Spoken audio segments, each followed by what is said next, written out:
Well, with the legislative session just a few weeks away, one of the topics and issues that will be discussed is education. And today on Spotlight Now, we talk to three individuals who are focused in that field. That's right. Lieutenant Governor Sylvia Luke is joining us today, along with DOE Superintendent Keith Hayashi and a special guest from UH. Spotlight Now starts now.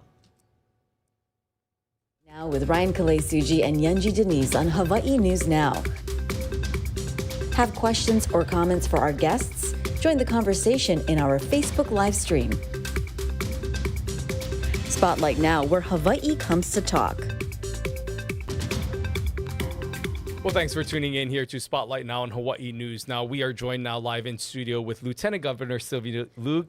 Good afternoon, Lieutenant Governor. Great to see you. Well, Happy New Year, Yunji. Happy New Year, Ryan. Happy New Year. Well, thanks for joining us. One of the areas that we know that you are focusing on is this early learning and Ready Keiki program. If you can just broadly give us an update on how things are going right now with the program, some big news and announcements happening yesterday. Catch us up to speed with what's happening with the program. It's been just a little over a year after we announced the Ready Keiki initiative, and the Ready Keiki initiative is the promise, the state's promise to make sure that all 3 and 4-year-olds have access to preschool. And as you know, you're a mother of young children, and you know how hard it is to find preschool access for yourself and the people in general. And we've been working really hard since last year to get preschools built. The exciting thing about the Ready Keiki initiative is in a state, a lot of times, people think when people announce in the state government, they announce a program, it takes years for anything to materialize and it ends up costing significantly more. We were able to open, after announcement, 11 classrooms within 8 months. And in fact, the amount estimated for each of the classrooms was half the original estimated amount. So instead of $1 million per classroom, we were able to hold down the price of building out these classrooms to about $410,000. The other exciting thing is that after we were opening 11 classrooms, Nanakuli Elementary already had a pre-existing preschool classroom for 15, but because of all the excitement and the announcement of all these other preschools opening up, the principal at Nanakuli Elementary, Ms. Higa, contacted the state departments and said, hey, you know what, we're having a huge wait list. So instead of the 15, they needed 2 more classrooms or 2 full classrooms. And so we were able to work with the department, Executive Office of Early Learning, School Facilities Authority, which is a construction arm, and they were able to work with the construction companies to build within 2 months. And when is it ever where a principal or a community say, hey, you know what, we want 2 classrooms, and then a few months later we were able to open. Just yesterday, it was the first day of school for a lot of these kids and parents, and it was so exciting. Well, what's so nice about this, I know the ultimate goal, I believe, I have to check my notes here, 465 public preschool classrooms, but you're doing this on a rolling basis. Yeah. And so even opening extra classrooms in January, I think those parents, as soon as they can get a seat, they will take it. What are the hopes for the fall? What numbers are you looking at right now? We were even surprised how quickly we were able to ramp up. And so for next year, we're hoping to come as close to 40 more. So, we were successfully able to open 11. We added 2 more in Nanakuli or 2 in Nanakuli. We are looking at areas that have high need, areas that don't really have too many preschools available, and identifying to see if we can open in a lot of the elementary schools around the state. We want to encourage all of you who are watching, if you have a question for the Lieutenant Governor, of course, you can insert your questions on our Hawaii News Now Facebook page, and we'll try to get as many questions in as possible. One of the things, Lieutenant Governor, as we talk about the expansion of this program, obviously, is the overall demand, and people are going to want it within their community. You talked about some of the criteria, but if you can expand a little bit more about how you are going to hone in on some of these communities that need it the most, and also with regards to what's happening on the neighbor islands as well. Yeah. So the great thing about the Ready Keiki initiative is it's not just linear. We're not only focused on public preschools. We're looking at supporting a lot of quality childcare facilities that are around the state. Because what we don't want is we don't want to supplant or we don't want to cannibalize what's already out there. So last year, thanks to the assistance and help from the legislature, we increased the subsidy given to families of, especially low-income families that get subsidies to send their kids to a private preschool program. We increased that amount from $12 to $50 million. So as opposed to taking care of about 1,500 families, we're able to significantly increase that amount. The other thing is we didn't want to make it just for low-income families, because even middle-income families have a difficult time finding preschools and paying for preschools.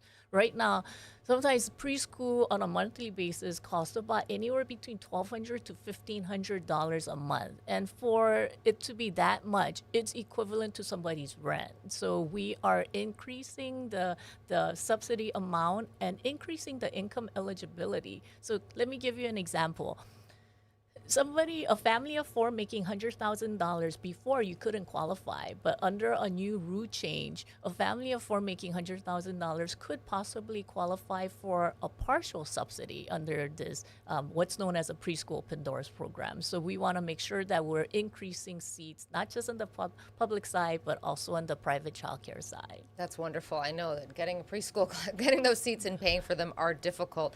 The other thing that's really challenging is teachers, and you had talked about that in the past. Talk about the pipelines and how those are going in terms of training up people. You know, it's one thing to build the facility, but if you can't find a teacher, then you're out of luck. Yeah.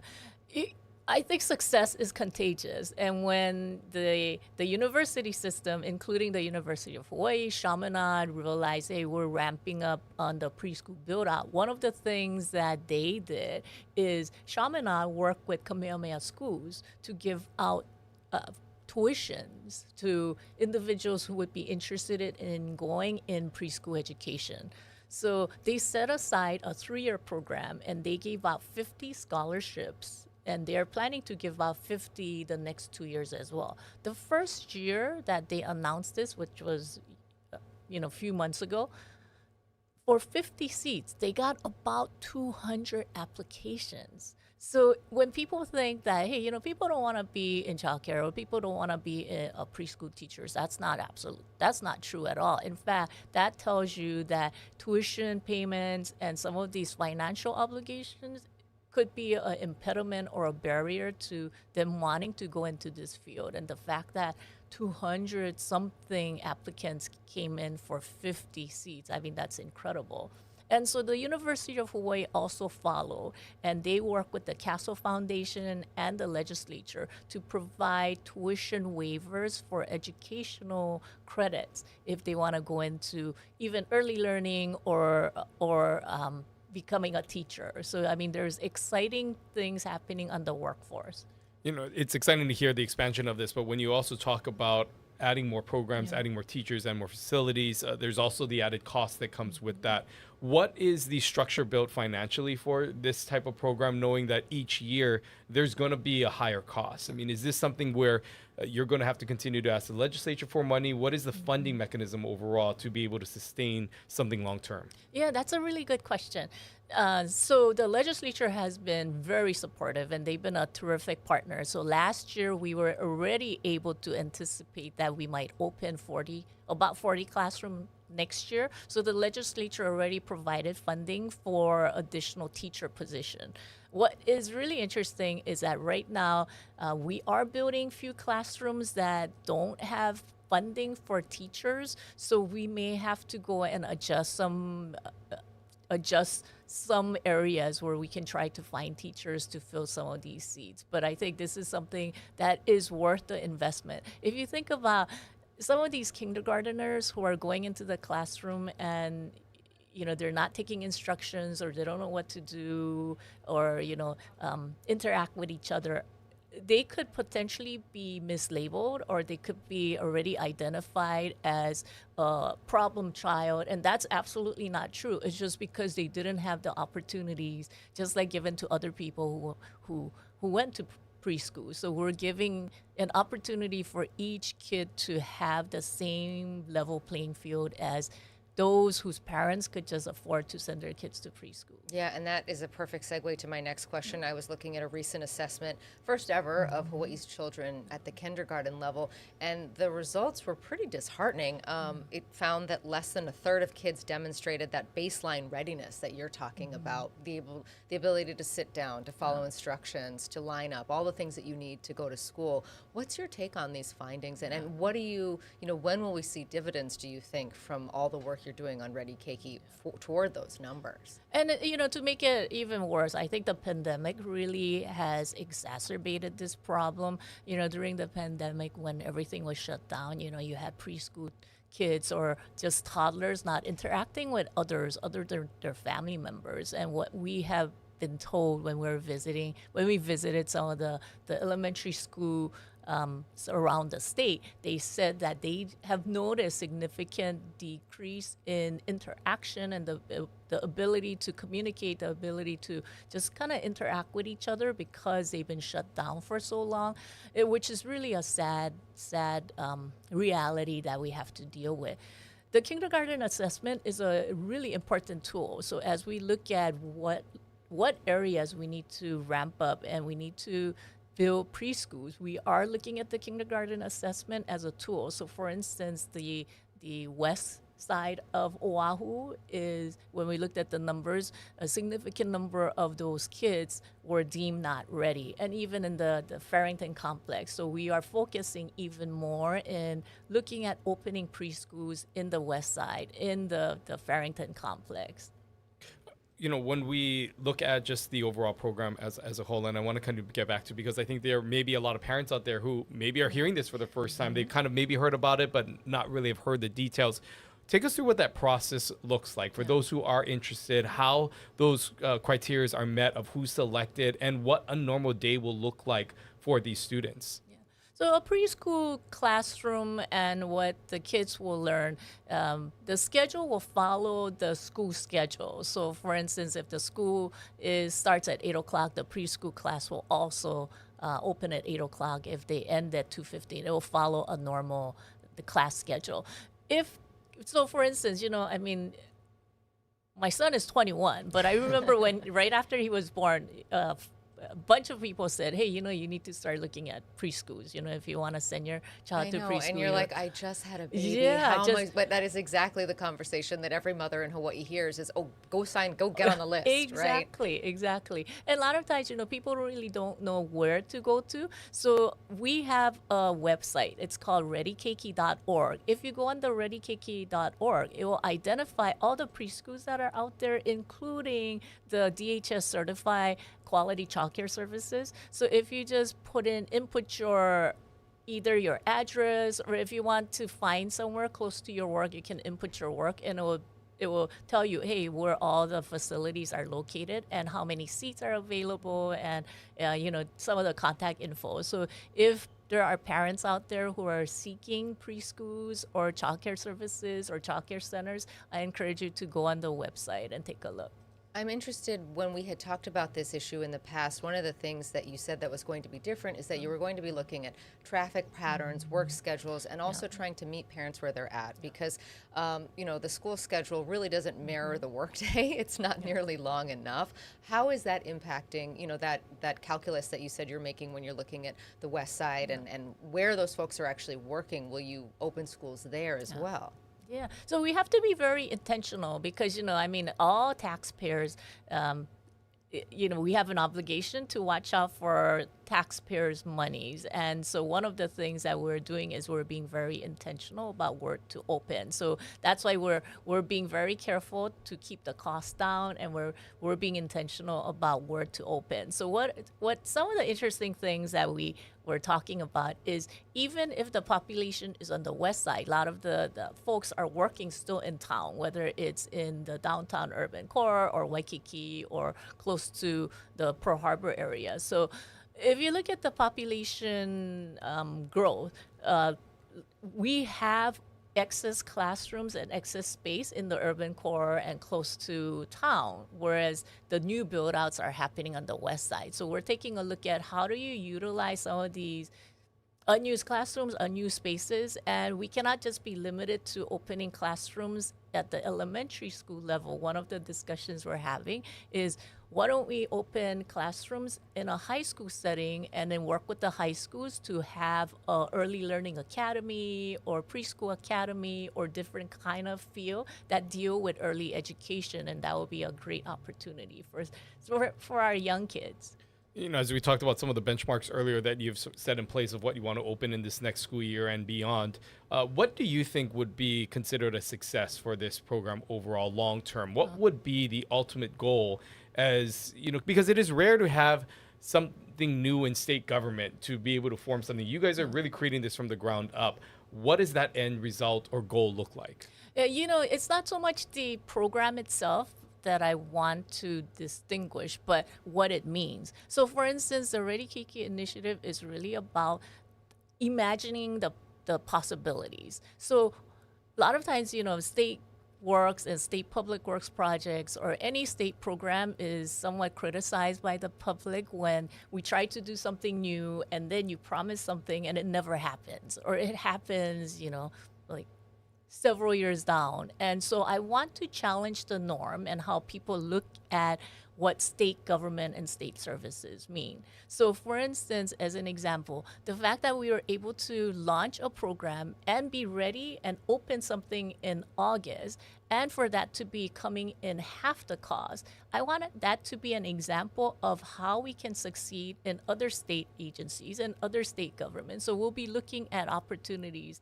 on helping other departments to be the best that they can be to service the general public out there. Let's talk about some other agencies. As Ryan mentioned right off the top, we do have the legislative session starting up.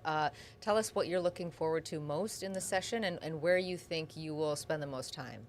Yeah, you know, I am just so looking forward to the legislature. You know, the legislative session opening up. I've been in the legislature before I became lieutenant governor for 24 years, and I have fond memories of opening day and all the excitement and all the hope that is involved in the opening. That's coming up next week, and they are ready to deal with many of the state's tough issues. I think Maui is going to be a top of mind issue. What are we going to do in helping the Maui community recover and provide relief during the short term and the long term? There's tons of other issues, whether it's dealing with climate change, homeless, mental health is still going to be a top of mind issue as well. So, you know, I look forward to working closely with them.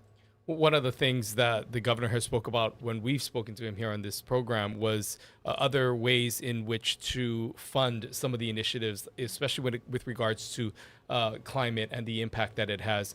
Last session, the green fee that he ran on was unsuccessful in moving through, and this year he's talking about other mechanisms to advance that, talking of potentially raising the TAT or adding a $25 fee for those who check into a visitor establishment. What are your thoughts as someone who's worked intimately with the budget, who's managed the finance committee? Do you think that this is something that's realistic this time around in this upcoming session?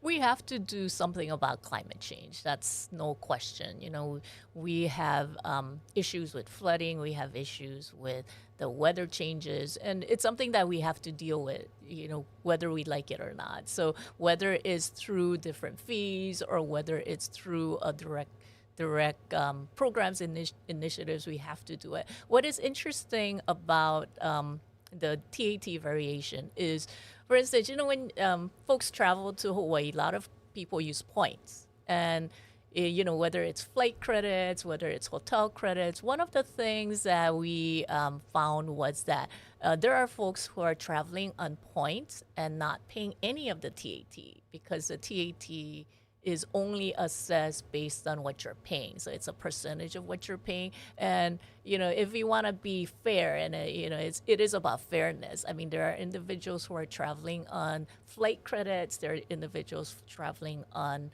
hotel credits. And we should have a better conversation about how do you capture those individuals who are basically flying here on credits. And you know, if we want good stewards, if we want tourists who will be good partners, and Malama the state and the land, they should have some responsibility in making sure that they have a stake in taking care of our natural resources as well. So given that, do you think that the $25 check-in fee is a better structure, or do you prefer he's talking about nearly a 2% increase on TAT.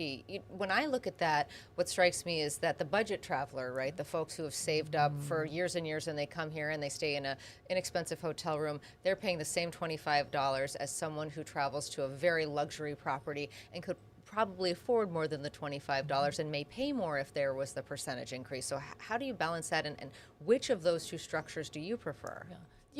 I think that's the beauty of the legislative session, because those questions are really valid ones. And, just as I was talking about the folks who've been traveling on credits, we had a law in place several years ago, I think about 10 years ago, which was repealed. And they had a $5 assessment for anyone traveling or anyone getting a comp room, and that was repealed because they said it didn't generate that much. Of course, the hotel costs from 10 years ago, it's completely different now. So those are conversations that we need to have. And then what's a more fair and equitable way of assessing fees or doing different ways? This is what the beauty of the legislature is all about. Well, as we continue this conversation about tourism, I want to ask you about the role HTA would play as someone who, again, has worked closely with the budget of HTA and knows how that moves along through the allocations that you've done as finance chair in the past, and noting the challenges that they faced last legislative session.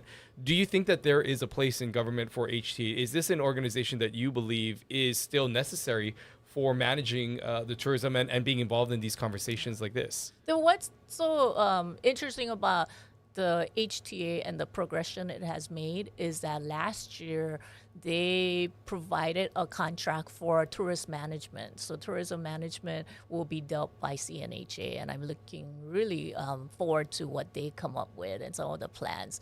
Whether that will be absorbed into DBED and become a state government function, or it remains on its own, that's just kind of the logistics portion. What's really important is for us to transition from just purely marketing to tourism management and visitor management discussion. So I think CNHA will play a very important role. We are almost out of time. Before we let you go, I just want to ask you for a final thought, especially going back to what we talked about for the bulk of our time today, and that's the Ready Keiki program. Again, how folks can best engage, and your message to the public about this program.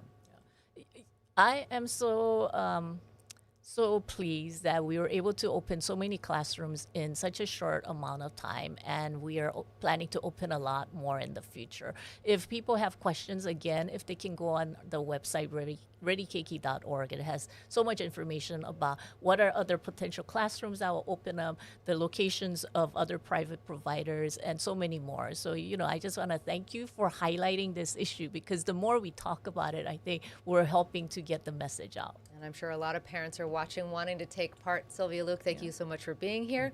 We'll be right back. Superintendent Keith Hayashi joins us after the break.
Well, welcome back to Spotlight Now here on Hawaii News Now. As we continue on in our conversation, focusing on education here today on today's program, we want to remind all of you who are tuning in that you can interact with all of us, of course, by engaging online on Facebook, by entering your questions for our guests. You can also scan this QR code right at the bottom of your screen if you have any questions for our next guest. And our next guest has a lot to say about education. That's right. DOE Superintendent Keith Hayashi is here. Thank you so much for coming in today, sir. Thank you, Angie. Good to see you. And I want to sort of pick up with something that we were asking the Lieutenant Governor about, and that is that kindergarten readiness assessment and those numbers that came out. First time Hawaii's ever been tested in that way. What do you make of those findings? You know, that kindergarten readiness assessment is really good information for us in K-12.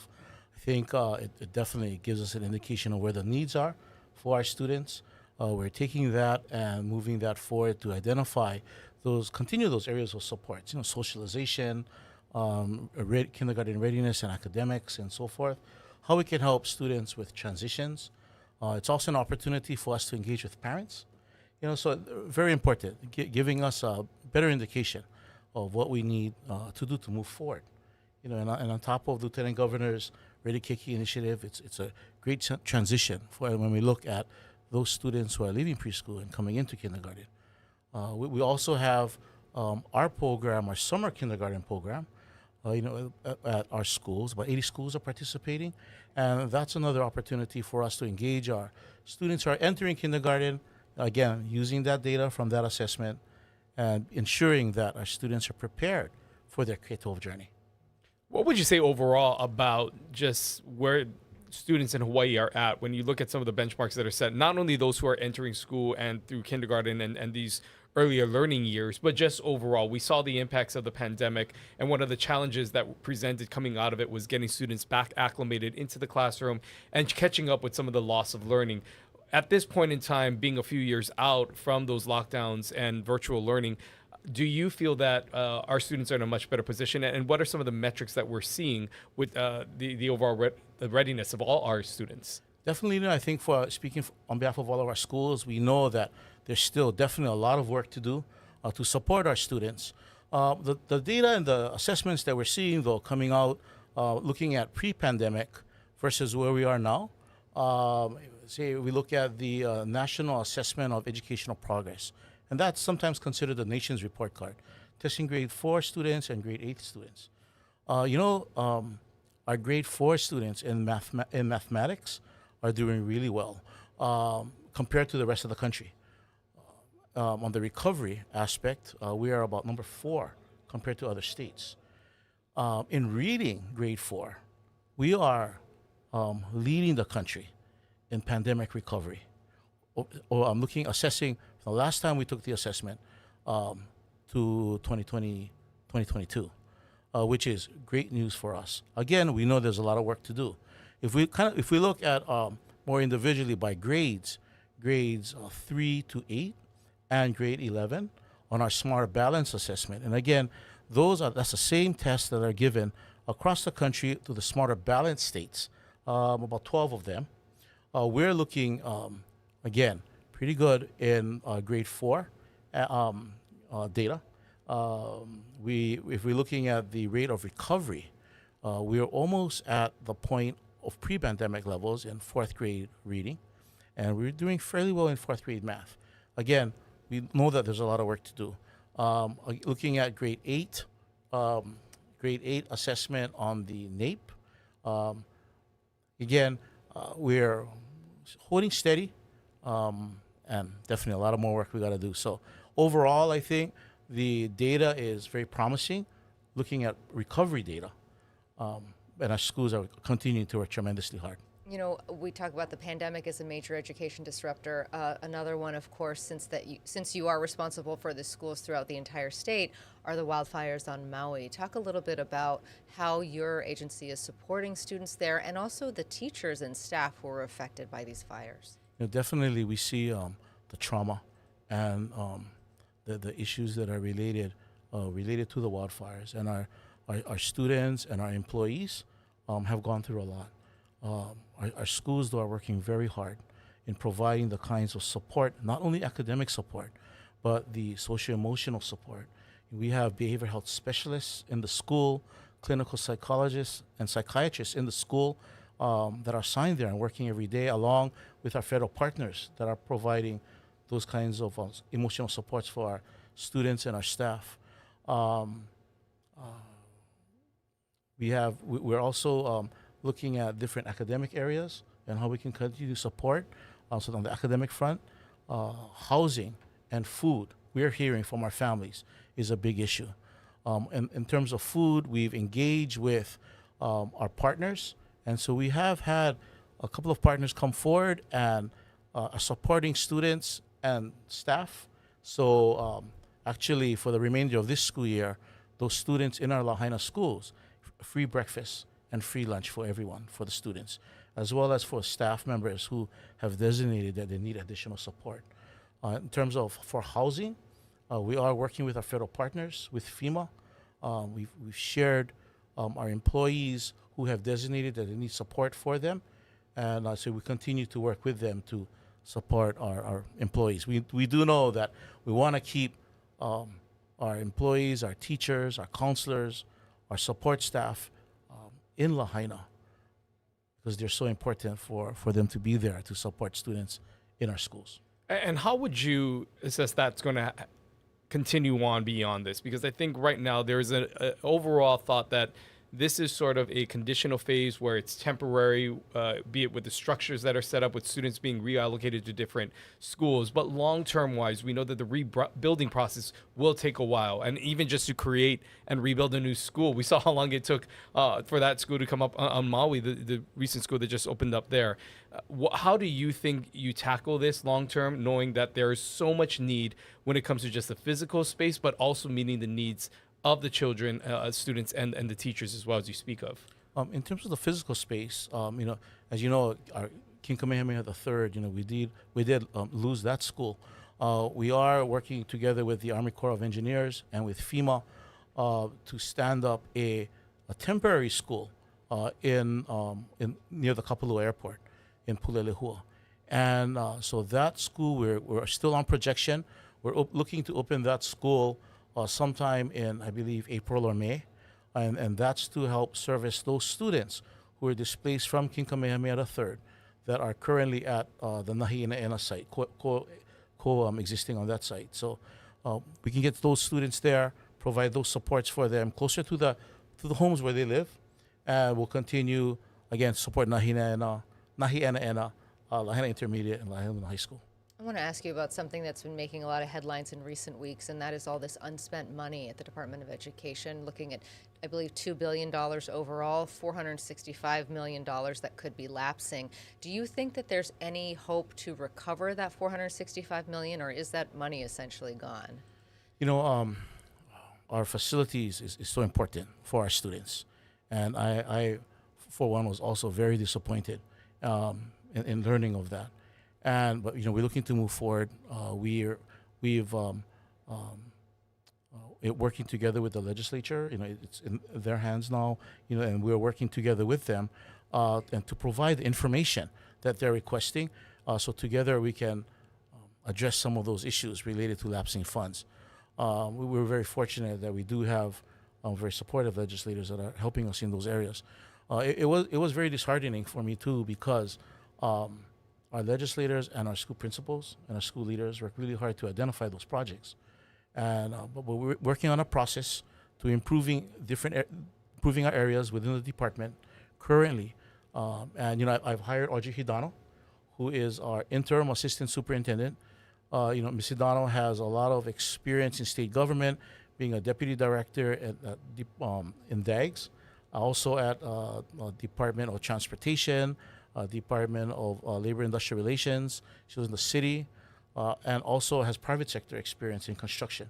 So Audrey shares the sense of urgency for us to be able to address and tackle these problems head on, so that we can make quick gains, working together with our board and our legislature to be sure that we can address these problems and they don't happen again. So would you say overall the result of those funds that were not spent was because of leadership and personnel that was in the place, or are there other systematic things that need to be changed within the DOE to make sure that this doesn't happen again? Or are you pretty confident that with personnel change, these things won't happen again? There are a lot of this is historical problem, and that we're facing, and that we're addressing, and it's very complex.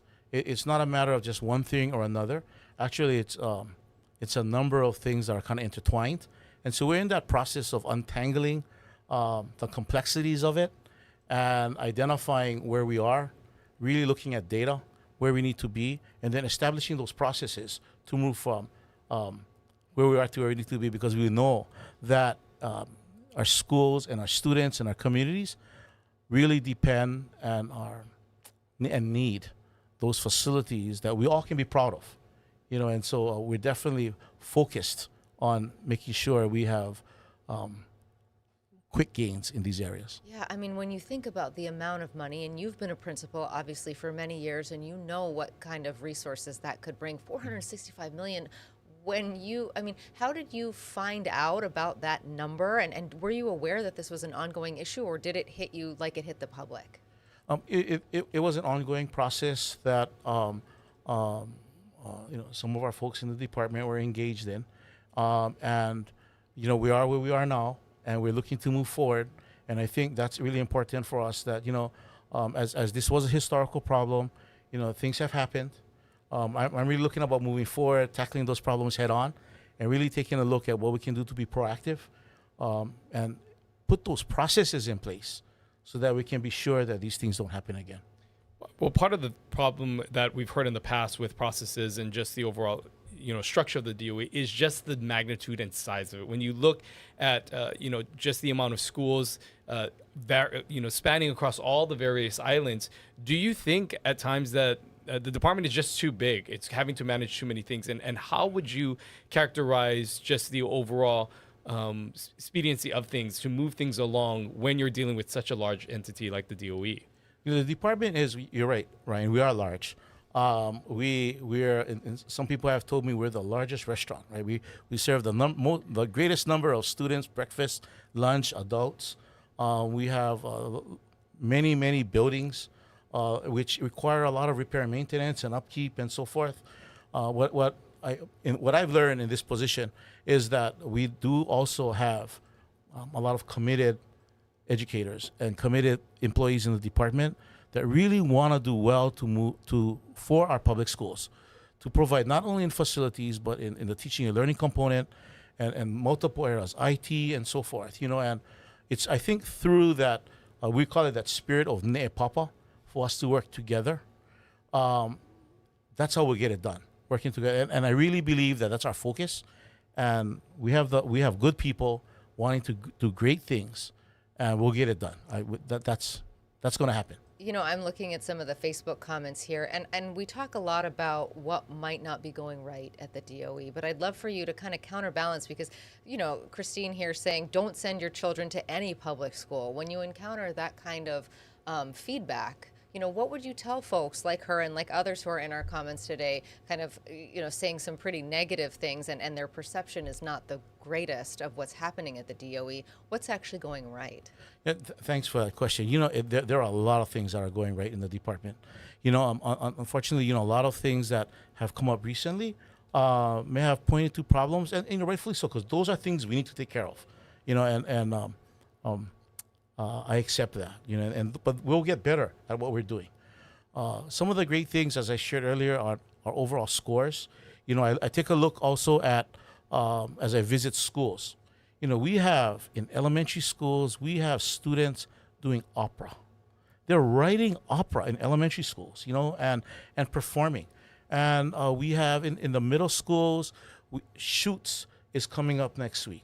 We have over 500 middle school students going to be participating in the Shoots competition, and that's getting them ready for the Student Television Network, STN, right? And our students have done well in that national competition, and so this is an opportunity to bring them together, to bring fellowship for middle school kids, and really provide them those kinds of opportunities. On our high school, we just celebrated yesterday at Maui High School and on Friday at Mililani.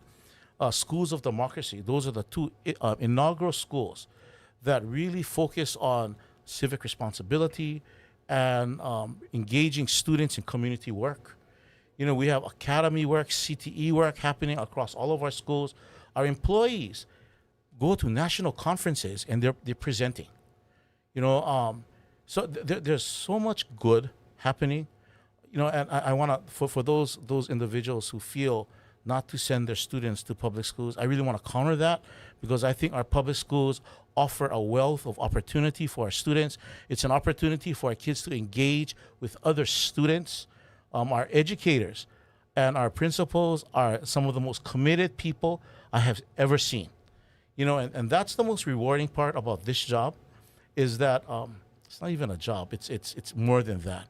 It's being able to get into the field, talk with folks at the school, at the complex area, and the state offices, and really getting a clear understanding of their commitment and their passion to do the right work. And getting our students to be globally competitive and locally committed. When we talk about students, we know that is obviously a big part of what you have to control, but it's also finding the right educators to help educate our students. And there has always been a shortage of teachers. What can you tell us about the efforts that are being made to not only keep and retain the teachers that we have, and the good ones especially, but also as you continue to look out and seek out more opportunities for teachers to come here to Hawaii? Are we still, would you characterize experiencing a teacher shortage overall? We've made positive gains in that area. We do still have a need, though, for teachers, for our educators, and different areas within the department. But I think that's something that everyone is experiencing nationwide. Not an excuse, though. We need to be sure that we do well for our public school students here in Hawaii. So our Office of Talent Management is engaged in different strategies. We implemented a new system to be able to track and get better data, so that we can make those right decisions in helping to engage folks on the mainland, as well as to continue with the positive effort of our higher ed partners here in Hawaii to build teacher programs. And I think Lieutenant Governor alluded to it earlier about when she talked about pre-K and how we might engage high school students to be interested in early learning. But that's also, how we might be able to engage our high school students in just general education, whether it's early learning, elementary, middle, or high school opportunities.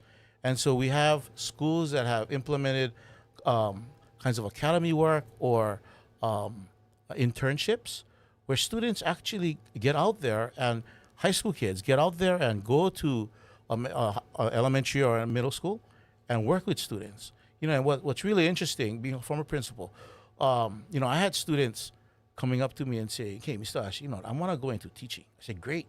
I said, "Why do you want to go into teaching?" "Oh, because it's the easiest thing. You get summers off. You work with kindergarten students. What's so hard?"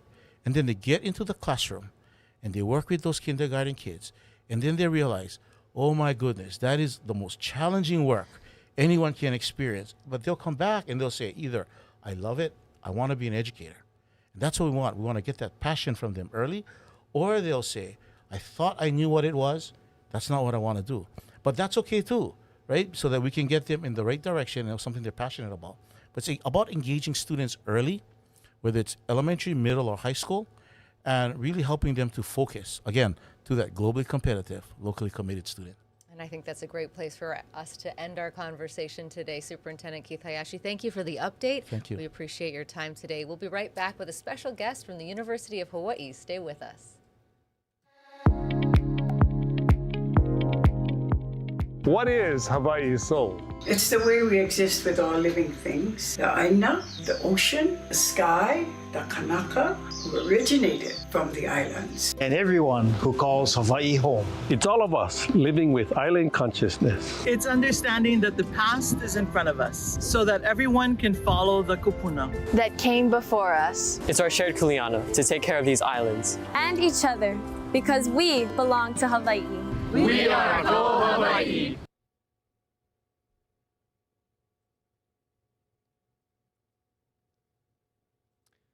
And welcome back to Spotlight Now. As we continue on in our conversation about education, we are joined now by a special guest from the University of Hawaii. That's right. Dr. Punihe Lipe is joining us. She is the director of the Native Hawaiian Place of Learning Advancement. Native Hawaiian Place of Learning Advancement Office. It's a long title. For those folks who are not familiar, I know you have a big event coming up and we want to get to that. But first, tell us a little bit about UH Manoa's efforts in this arena and what it means to be a Native Hawaiian place of learning. Yeah, thank you. So it's a really great question. Based on 30 years of report recommendations that have been written, both for the University of Hawaii system and also UH Manoa, I'd like to describe becoming a Hawaiian place of learning in two ways. So on the one hand, it's becoming more responsive to Native Hawaiians, so Native Hawaiian students, Native Hawaiian employees at UH Manoa, and also our Native Hawaiian communities. On the other hand, we talk about becoming more reflective of Hawaiian culture, Hawaiian principles, Hawaiian values, for all people who come to our university and really for the whole state to learn from, to connect from, to grow from, and also to heal from. So if you can maybe explain too, before we get into some of the events and things that are happening, but when a student enters into this program or initiative, I mean, how have things evolved and changed over time? And what has been the way in which this program has grown, I think? Because when I refer back to my times at the University of Hawaii, I took Hawaiian Studies, which was, part of our requirement at that time. But what more is being done now to really further the overall efforts here by the Native Hawaiian community? Sure. So it's a great question. So in 1986, when the first report was written, responding to the question, where are the Hawaiians in the university system? Because at that point, only 5% of all students across the 10 campus system were of Native Hawaiian ancestry. Today, every campus, I work for UH Manoa, but every campus across the system is well over 15%. So you can talk about numbers on the one hand, we can talk about programs, you spoke about Hawaiian studies. We can look at programs in nursing, in medical school, in law school, in engineering that are really supporting Native Hawaiian and other underrepresented minorities, growing the number who are accessing and graduating in those disciplines. That's one way we can start to talk about it. Let's talk a little bit about the event that you came to discuss with us today, and that is the Hawaii Ku'u Home Aloha Summit. What is the summit, and how can folks engage? Yeah, so Hawaii Ku'u Home Aloha means Hawaii, my beloved home. And it's an opportunity, January 17 this year will mark 131 years since the overthrow of the Hawaiian Kingdom. The day before is also National Day of Racial Healing, and the day before that is Martin Luther King Jr. Day. And so we think about this time where we can pause together and think, what has Hawaii as our beloved home meant for us over time? What does it mean today? And how do we make sense of all of that for the future we want to build for our children and grandchildren? When we have this conversation, about Native Hawaiians and events such as this, why do you think it's important for others who maybe not of Hawaiian descent? It could be a student who is from the Midwest. I mean, how do you explain the importance of those who are unfamiliar with Hawaii's history and past and culture, and why it's important for them to be engaged in these conversations? Yeah, thank you. So I think what we like to say is, if you're in Hawaii, you're in relationship with Hawaii. I don't care if it's for one day, or the rest of your life. And so Hawaii is nourishing in so many ways, right? We get to breathe her air, drink from her waters, eat from her soils. And that's really, really special. And that's all of us here. And so how do we give back? How do we take care of this place? And how do we work together to figure out how to take care of this place now and in the future? And tell us about what will be happening over those 3 days that you outlined for us. Are there events, workshops? I know there's going to be some sharing of some meals as well. Tell us a little bit about that. Absolutely. Day one is focused on the past. And so exploring the stories of many communities who have called Hawaii home over time. Chant workshops, mele workshops, and then actual time, with different communities telling stories. Day two is really focused on being present with ourselves, present with each other, and also present with Aina in different kind of ways. There's storytelling workshops, there's actually getting our hands dirty. And then on the third day, we're really excited and want to invite folks, especially those who are working all day on the other 2 days, to come out to our keynote in the evening with Dr. Gail Christopher, who is a really national, hero, in my opinion, change agent, racial healing practitioner and scholar, along with Kumuhula Kekuhi Kanaka Oleo Haililani from Hawaii Island, mothers, grandmothers, speaking about the futures we want for our grandchildren together. When you look at this as a whole, beyond the event and just what you're trying to do at the university, how do you measure success overall? And how do you gauge how this initiative and what you're doing, the work you're doing, is gaining traction overall? Yeah, it's a great question. I think, again, I'm going to go back to how are our Native Hawaiian populations doing? Are we coming in, in more numbers? Are we graduating in the things we want to do? Are Native Hawaiian employees, getting into leadership positions, both in the university but also in the community? So we can talk about those things on the one hand, really important, but also how are all of us, Hawaiians, non-Hawaiians, anyone who calls Hawaii home, how are we embodying things like aloha in real ways? How are we embodying things like kuleana and the way we take care of one another in this place? And how can folks get involved in the work that you outlined in this 3-day summit? Do you have to be a University of Hawaii student? Can anyone come? Do I need to pay money? How does that part work? It's free and open to the public. We invite everyone to come. Like I said, if you're working during the day, come to Thursday night to our keynote. You can come back to manoa.hawaii.edu and our homepage. There's all the information. You just click and it'll take to our website. I want to ask a little bit more broadly when you're looking at some of the issues that, our society and our local government officials, as we spoke today, are facing, as well as maybe some of the activism that is happening on campus with students being more vocal about their opinions and thoughts about the impacts to our home and how it ties directly with the University of Hawaii. How do you encourage that sort of involvement by the Native Hawaiian voice in areas of government, in areas where students may want to participate? How do you foster that, and how do you encourage those types of efforts to happen while also maintaining that this is a level of higher learning in an institution that has rules and has structures, but being respectful of the overall culture? Yeah, we like to talk in our office about 3 kind of principles: a'o, alu, and awamo. A'o, to teach and learn from one another. Alu, to work together, to really connect in different kinds of ways. And then awamo, means to take on the work together. And we see that happening. So those are very Hawaiian grounded concepts that we see, being fostered across the campus. You talked about Hawaiian studies earlier, but again, happening all over the campus now. But I think it's not only about just Native Hawaiians. It's about all of us doing that work together, becoming more rooted in this place, taking time to get to know our neighbors and really the stories that we have in each of our homes, and then saying, how do we work together, for the benefit of this place and for our grandchildren. Yeah, and I mean, what strikes me about what you're saying with the event and then beyond that is that this is really something for everybody. I'm not of Native Hawaiian ancestry. I grew up in Hawaii, but that's not, so there is this feeling, can I participate? Is this, am I, some kind of cultural appropriation if I try to take part? And what you're saying is no, everybody gets to participate. Everybody gets to participate, and I think we're all learning. I'm Hawaiian. I went to Hawaiian immersion school. I went to Kamehameha. Like, what do you want to say? I'm still learning. I'm still, recovering things that I have, that I maybe have been severed from in my past. That's important for all of us. We all become stronger, healthier, whole people when we can all learn together and we can all kind of, move in the same direction, hand in hand.